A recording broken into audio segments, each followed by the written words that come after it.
أعوذ بالله من الشيطان الرجيم بسم الله الرحمن الرحيم. Wannan fitowa na taken tsakanin Sheikh Jingir da Dr. Fantami. Maganar za mu ɗauka. Shugabanci da wuya yake. Wallahi tallahi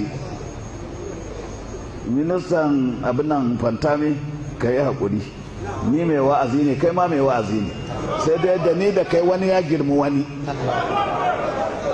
Da kanka General Buhari ya aiko ka gidan da nake, ya ce to da Allah ga shi lokacinsa saura kwana kaza, da Allah idan an zo sauka shi yana da zaɓinsa, don Allah a zaɓi Ahmad Bola Tinubu in ji ka, kai ka gaya min an yi haka ko ba a yi ba. To don haka jama'a kara nemi haɗa faɗa tsakanin mutane. Buhari ya aiko ministan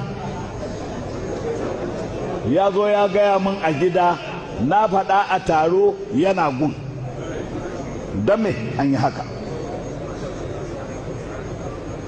To jama'a, a wani faifan bidiyo da ya shafe ko'ina a yanar gizo-gizo, an nuno Sheikh Jingir, shugaban ɓangaren Izala na Jos, a wajen wani taro yana nuna Fantami, yana ce Fantami ka yi haƙuri da ni da kai duk masu wa'azi ne, amma ni da kai wani ya girmi wani.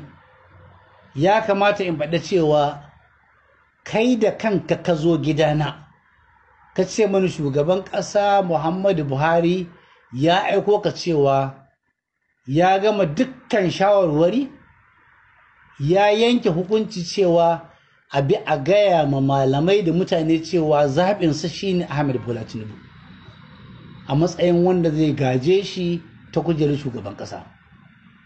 Tun da faifan bidiyon nan ya bayyana, mun sa kunne mu ji ko dai shi Sheikh Jingir ya fito ya ce wannan bidiyo hotonsa ne amma ba kalamansa ba ne, wata murya ce aka sa kamar da mutane suka saba yi, ko kuma shi Dr. Fantami ya fito ya ce wannan magana da aka faɗa ba gaskiya ba ne ba, kuma baya ma wajen taron.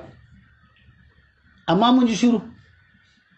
A ƙa'ida ta shari'a, in aka zarge ka da abu, kana da rai, kana da lafiya, kana da hankali, kana da dama, kai shiru ka kasa kare kanka, to ka ba mutane daman akasari su yadda magana da aka yi.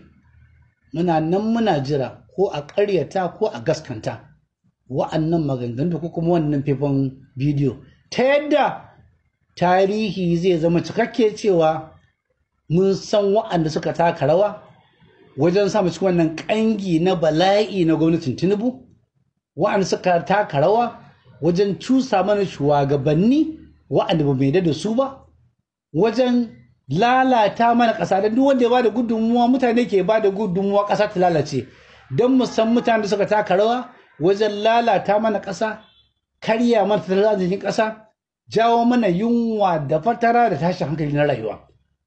waradallahu allazina kafaru bi ghaizihim lam yalanu khairan wa kafa Allahu al-mu'minina al-qital wa kana Allahu qawiyyan azizan.